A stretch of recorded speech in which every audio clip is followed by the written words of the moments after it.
En octobre dernier, le plan de Donald Trump pour mettre fin à la guerre divise temporairement la bande de Gaza en deux. Une ligne jaune est tracée.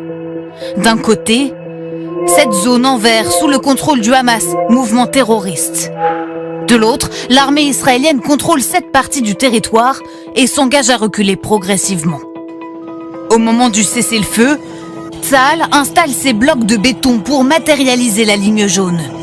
Mais selon notre analyse satellite, certains auraient été positionnés au-delà du tracé officiel pour étendre la zone sous contrôle israélien.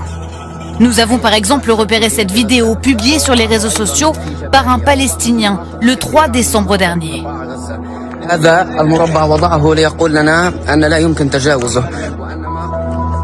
Derrière lui, ce bloc jaune. Juste à côté, nous identifions ces bâtiments que nous localisons grâce à des images satellites.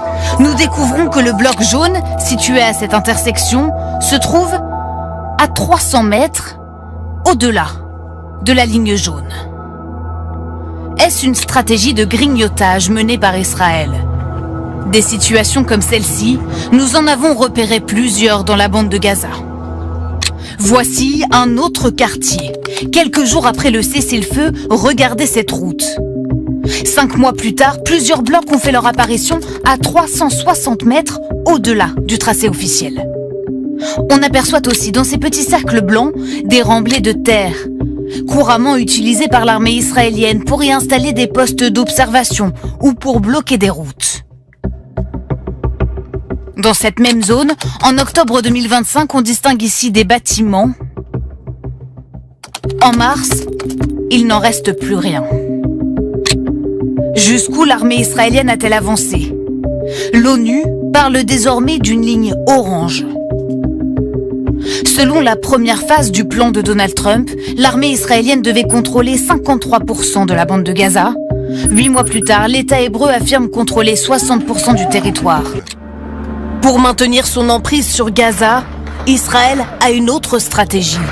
Soutenir des groupes armés palestiniens qui s'opposent au Hamas. Nous repérons ces milices sur les réseaux sociaux. Ces hommes s'entraînent ici dans des lieux connus de la population, sans crainte d'être attaqués par le Hamas, car les quartiers généraux de toutes ces milices se trouvent dans la zone contrôlée par l'armée israélienne, ici en jaune. Elle ne pourrait pas opérer dans ce secteur sans l'aval d'Israël. Et le commandant alors? Et Benyamin Netanyahou veut aller encore plus loin.